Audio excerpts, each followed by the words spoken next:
Many Kenyans are waiting with bated breath for the results of the primaries for the governor position for Nairobi and for Kiambu. In Nairobi, of course, it will be Sonko versus Peter Kenneth. In Kiambu, it will be incumbent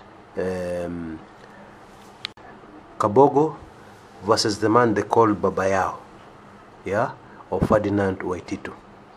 Talk on the ground is very fascinating, especially in Nairobi, but this also applies to Kiambu. People are saying it's a battle between the poor and the rich, a battle between the haves and the have-nots. This is interesting, but I believe this is something which has been building up for quite a while in our politics and has only been interrupted by tribalism. And maybe in a way, tribalism is what blocks this particular feeling, which is very strong amongst voters, extremely strong. This is the reason why people like Sonko have become so popular. This is the kind of politics that people like Ferdinand Waititu use to be able to get so wildly popular. Because the masses, most of them are have-nots, most of them are poor. When you're talking about the masses, we're talking about people who are generally poor.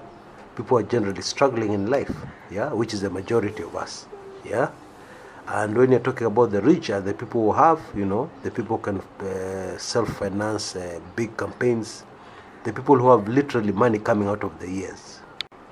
According to the masses, the poor are the people who do not have degrees, the people who are very poorly educated, the people who have to later struggle and rush to colleges to get fake degrees or genuine degrees, whatever the case is. And the rich are the people born into privilege. Their parents can afford education up to foreign countries, etc., etc. Now, this is why party strategists should be very careful. Those party strategists who are insisting, degrees, what school did you go to? They should be very careful, because this could have a very serious backlash with voters, especially in places like Nairobi, where tribalism may not be very strong. In fact, even some quarters have come out with a very interesting point about this degrees issue, or papers, as they were popularly called. Some people say that this particular part in the constitution, in the laws, should be amended, should be looked at again, because it is unconstitutional. You're discriminating against the poor, who did not have privilege, who did not have an opportunity. Those Kenyans who had to struggle throughout their whole lives, they have made it, maybe they have amassed some kind of money, but because of their poor background, they remain unpolished. They remain the kind of people who will not be accepted into the high class, so to speak. So even if they have money coming out of their ears, people always look at them as, I don't know if I can use the word trash, lower class, people who are not at the same level as certain other people. And of course, the rich and the privileged and the people who have always been up there, they have the contacts, they have the connections, and therefore they'll always have their way, because cash plus connections always gives you results. What that means is that the haves will always win these elections, even if they're less popular. I don't know if you get my drift. That is the feeling we have on the ground. I had a very interesting conversation with a number of voters actually, and I was shocked how so many people seem to be saying the same thing. Don't get me wrong, I've not done a survey or anything like that. I've just gotten a feel of what people are feeling about these issues. And I'm not sure, I don't know if it's going to be interesting to see if this is going to be a main issue as we go into the main elections. But let's wait and see, because it's a very interesting development. I don't know what your view is. I'll tell you my view in a minute. But my view is not really important here. I think what is important is what the people on the ground are feeling.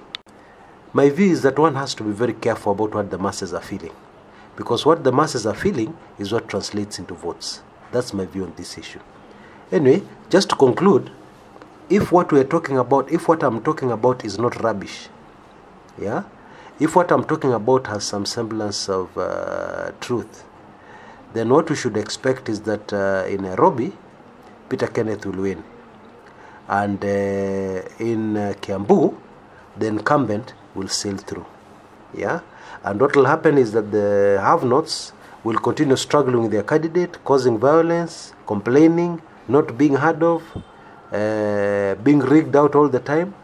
That is what people on the ground are saying, and let's wait and see what happens. But you talk to these wise poor people who have nothing, because even the Bible says a poor person, nobody will listen to somebody who has no money.